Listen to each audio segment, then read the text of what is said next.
ایسا بالکل بھی نہیں کر سکتی، میری بچی میری جان ہے، ہم غریب ضرور ہیں مگر بے غیرت نہیں ہیں۔ اتنا سننا تھا کہ جمال کو غصہ آ گیا اور کہنے لگا کہ تم جانتی بھی ہو کہ تم کسے انکار کر رہی ہو؟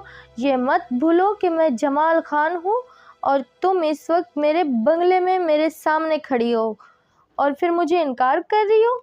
عابدہ رونے لگی، کہنے لگی میں کبھی بھی ایسا نہیں کروں گی۔ 3 بار وہ انکار سن چکا تھا۔ جمال خان کہنے لگا کہ مجھے لڑکیوں کی کوئی کمی نہیں ہے، ایک سے بڑھ کر ایک لڑکی میرے پاس آ سکتی ہے، لیکن میں زبردستی کا بھی قائل نہیں ہوں۔ اگر تم میری بات نہیں مان سکتی تو نکل جاؤ یہاں سے اور دوبارہ یہاں قدم نہیں رکھنا، میں تمہیں ابھی کے ابھی نوکری سے نکالتا ہوں۔ عابدہ نے جب یہ سنا تو اس کے پیروں تلے سے زمین نکل گئی تھی۔ وہ سیٹھ کے قدموں میں گر گئی اور کہنے لگی آپ ایسا نہیں کریں صاحب، میرے بچے بھوکے مر جائیں گے، میں انہیں کیسے کھلاؤں گی؟ مگر خان نے اسے پیروں کی ٹھوکر سے دھتکار دیا تھا اور بولا نکل جاؤ یہاں سے، تمہارے پاس موقع ہے، اگر تم اپنی بیٹی میرے حوالے کر دو گی تو تمہاری نوکری بحال ہو سکتی ہے، میں تمہیں دگنے تگنے پیسے دوں گا۔ لیکن عابدہ کو یہ گوارا نہ تھا، وہ روتے ہوئے وہاں سے چلی گئی اور کہنے لگی دنیا بھری پڑی ہے، آپ نوکری سے نکال دیں گے تو میں کہیں اور نوکری کر لوں گی۔ جمال خان طنزیہ مسکرایا اور کہنے لگا میں بھی دیکھتا ہوں تمہیں کیسے کوئی نوکری دیتا ہے، اتنا مجبور کر دوں گا میں تمہیں کہ تم خود ہی اپنی بیٹی کو لے کر میرے گھر آ جاؤ گی۔ عابدہ گھر چلی آئی۔ چند روز کے لیے ان کے پاس پیسے تھے تو وہ لوگ گزارا کرتے رہ گئے، مگر دھیرے دھیرے جمع پونجی ختم ہونے لگی تو اسے پریشانی لاحق ہو چکی تھی کہ اب گھر کا خرچ کیسے کروں گی میں۔ وہ دوبارہ امیروں کو کالونی میں جا کر اس نے پہلا قدم جب کالونی میں رکھا تو جو افواہیں سننے کے لیے وہ سن کر تو وہ دنگ رہ گئی۔ کہیں لوگوں کا کہنا تھا کہ عابدہ چورنی ہے، جمال خان کے ہاں وہ نوکری کرتی تھی، ان کا قیمتی سامان چرا کر لے گئی، اسی لیے جمال خان نے اسے نوکری سے نکال دیا۔ عابدہ 2-3 گھروں میں کام کرنے کے لیے گئی، مگر اس نے جب یہ سنا تو فوراً ہی اپنی صفائیاں پیش کرنے لگی، میں نے ایسا کچھ نہیں کیا، مگر کوئی بھی یقین کرنے کو لیے تیار ہی نہیں تھا۔ ایک بار پھر فاقوں کی نوبت آنے لگی۔ وہ بالکل بھی بے روزگار ہو کر رہ چکی تھی۔ اس نے آس پڑوس والوں سے مدد لینے کے لیے پوچھا تو کسی نے اس کو جواب تک نہ دیا، یہاں تک کہ اسے گالیاں دے کر اسے بھگا دیتے کہ چلے جاؤ ورنہ جمال خان ہمیں بھی اس کالونی سے نکال دے گا۔ اس نے کہا ہے کہ جس نے عابدہ کو اور اس کے بچوں کی مدد کی تو میں اسے اس بستی سے ہی نکال دوں گا اور اس کا گھر بھی ضبط کر لوں گا۔ عابدہ تو پھوٹ پھوٹ کر رونے لگی تھی، اسے کچھ سمجھ ہی نہیں آ رہا تھا کہ اب کیا کریں۔ جمال خان نے تو اسے ہر طرح سے ہی بے بس کر دیا تھا۔ باقی دونوں بچے تو چھوٹے تھے مگر نوری بہت سمجھدار تھی، ماں کو گھٹ گھٹ روتا دیکھتی تو بہت پریشان ہو جاتی، کہنے لگی آخر کیا بات ہے کہ گاؤں والے سبھی ہم سے دور کیوں ہو گئے ہیں، بستی والوں کے دل میں ہمارے لیے نرمی کیوں نہیں ہے؟ پہلے تو پھر بھی تھوڑا بہت آٹا دے دیتے تھے، اب تو ہمیں دیکھ کر ہی لوگ دروازے بند کر دیتے ہیں۔ آپ تو کام بھی وقت پر کر رہی تھی اور کبھی چھٹی بھی نہیں کی، پھر آخر جمال خان نے ہمیں کیوں نوکری سے نکال دیا؟ بیچاری عابدہ اپنی بیٹی کو کیا بتاتی کہ جمال خان نے ہمیں کیوں نوکری سے نکالا ہے؟ عابدہ اب اپنی بیٹی کو کیا بتاتی کہ جمال خان جیسا شخص اس کی بیٹی کی عزت کو روندنا چاہتا ہے؟ پہلے تو وہ کچھ نہ بولی، 3 دن یوں ہی گزر گیا، اس کے دونوں بچے بھوک سے بے ہوشی کی حالت میں جا چکے تھے، پانی پی پی کر تو انہیں اب کیا آنے لگی تھی، کسی چیز کا ان پر اثر نہیں ہو رہا تھا۔ ڈاکٹر کے پاس جانے کے لیے عابدہ کے پاس پیسے ہی نہیں تھے۔ نوری عابدہ سے کہنے لگی ماں آپ مجھے سچ کیوں نہیں بتاتی، پلیز آپ مجھے سچ بتا دیں۔ تو عابدہ نے نوری کے سامنے ہتھیار ڈال دیے، وہ انہیں کہنے لگی کہ جمال خان عیاش قسم کا مرد ہے۔ اس نے جب سے تمہیں دیکھا ہے اب وہ کہتا ہے کہ وہ تمہیں اس کے پاس ایک رات کے لیے بھیج دوں اور اس کے بدلے وہ ہمیں ڈھیر سارے پیسے دے گا اور ہر مہینے کی تنخواہ بھی ڈبل کر دے گا۔ نوری نے جب یہ سنا تو اس کا چہرہ سرخ ہونے لگا۔ وہ بے یقینی سے اپنی امی کو ہی دیکھ رہی تھی۔ اس کی آنکھوں میں آنسو تھے۔ ساری رات یوں ہی دیوار سے ٹیک لگائے بیٹھی رہی۔ صبح ہوئی تو ماں سے کہنے لگی، کوئی بات نہیں ماں، آپ مجھے وہاں بھیج دو۔ اگر ایسے کرنے کے بعد میرے بہن بھائیوں کو کھانا ملے گا اور ان کو زندگی مل سکتی ہے تو میں اپنی عزت داؤ پہ لگانے کے لیے تیار ہوں۔ عابدہ نے جب یہ سنا تو بیٹی کو سینے سے لگا کر پھٹ پھٹ کر رونے لگی۔ اس وقت اس کے تمام تر احساسات ختم ہو چکے تھے، صرف بھوک تھی جو انہیں پل پل تڑپا رہی تھی۔ دل پر پتھر رکھ کر مجبوراً عابدہ نے اپنی بیٹی کو ساتھ لے کر جمال خان کے ہاں جانے لگی۔ اس کی آنکھوں میں آنسو بہہ رہے تھے۔ بھاری قدموں کے ساتھ گویا پتھر بن کر وہ اپنے قدموں کو بڑھائے جمال خان کے ہاں جانے لگی۔ سیٹ کر دروازے پر پہنچی تو چوکیدار دونوں ماں بیٹی کو دیکھ کر حیران رہ گئے۔ چوکیدار نے فوراً جمال خان کو فون کر کے بتایا تو جمال خان آدھے گھنٹے بعد اپنی بڑی سی گاڑی میں وہاں تک آ گیا۔ دونوں ماں بیٹی گیٹ پر ہی کھڑی تھی۔ انہیں دیکھ کر جمال خان کے چہرے پر ایک بے غیرتوں والی شیطانی مسکراہٹ پھیلی تھی اور وہ انہیں گھر کے اندر لے گیا۔ گھر بالکل خالی تھا، صرف وہ ماں بیٹی اور جمال خان موجود تھا۔ جمال خان کہکے لگا کر ہنسنے لگا، گویا دونوں ماں باپ کی بے بسی دیکھ کر مذاق اڑانے لگا۔ نوری تو خوف سے اپنے ماں کا بازو پکڑ کر رونے لگی۔ وہ تو سیٹ کو دیکھ کر سہم چکی تھی۔ جا کے عابدہ اپنا خشک حلق تر کر رہی تھی، اس کی آنکھوں میں آنسو تھے۔ اس نے اپنی بیٹی کا بازو چھڑوایا اور جمال خان کی جانب بڑھی اور کہنے لگی کہ یہ مت سمجھنا صاحب کہ میں اپنی مرضی اور خوشی سے یہاں لے کر آئی ہوں۔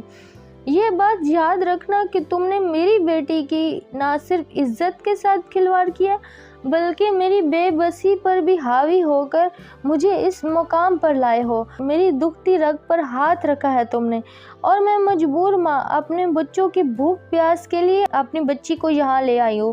اب سیٹ نے سرسری بات سنی اور ہاتھ کے اشارے کو عابدہ سے وہاں سے جانے کے لیے کہا۔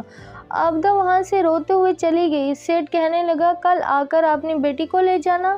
عابدہ روتے ہوئے وہاں سے چلی گئی، جبکہ نوری سسکتے ہوئے اپنے ماں کا چہرہ دیکھ کر رونے لگی۔ اس کا جی چاہ رہا تھا کہ وہ یہاں سے بھاگ جائے، مگر وہ ایسا نہیں کر سکتی تھی۔ اب تو وہ جمال خان کی گرفت میں تھی۔ جو ہی عابدہ گھر سے باہر نکلی تو نوری خوف سے کانپنے لگی۔ جمال خان نے اسے ڈرا سا دیکھا تو گہرا سانس خارج کر کے کہنے لگا، اب میری شکل کیا دیکھ رہی ہو؟ جلدی سے گھر کا سارا کام کرو اور پھر میرے کمرے میں آ جاؤ۔ مجھے گھر میں ایک ذرا سی بھی مٹی نظر نہیں آنی چاہیے۔ نوری سہم چکی تھی، فوراً پورے گھر کا کام کرنے لگی۔ وہ جھاڑو پوچھا دے رہی تھی اور ساتھ ہی ساتھ دل میں یہ دعا کر رہی تھی کہ خدا اس کی مدد کرے، اس کی عزت بچ جائے، کچھ ایسا ہو جائے جس سے جمال اس کے قریب بھی نہ آ سکے۔ اب تو خدا ہی اس کی مددگار تھا۔ وہ کام بھی کر رہی تھی اور رو رو کر اللہ تعالیٰ سے مدد کی اپیل کر رہی تھی۔ مغرب کا وقت تھا جب وہ کام نپٹا کر تھکی ہاری بیٹھی تھی۔ اس نے خان کے بند دروازے کو دیکھا مگر ہمت نہ ہو سکی کہ اندر جا پاؤں۔ آخر جمال خان اسی کا تو انتظار کر رہا تھا۔ بہت دیر گزر گئی تو اس نے ہمت کر کے کمرے میں جانے لگی۔ وہ دھیرے دھیرے چلتی ہوئی خان کے کمرے تک پہنچی اور جو ہی دروازہ کھولا تو خان سامنے نیم دراز آنکھیں بوندے بیٹھا تھا۔ شاید وہ آرام کر رہا تھا۔ کب کب آتے ہوئے وجود کے ساتھ آنکھوں میں آنسو لیے نوری اندر گئی۔ خان کے قریب انتہائی گندی شراب کی بدبو آ رہی تھی۔ اسے آبکائیاں آنے لگی تھی۔ سیٹ نشے میں دھت تھا۔ آنکھیں کھول کر نوری کو دیکھا تو مسکرایا اور ہکلاتے ہوئے اٹھ بیٹھا تھا۔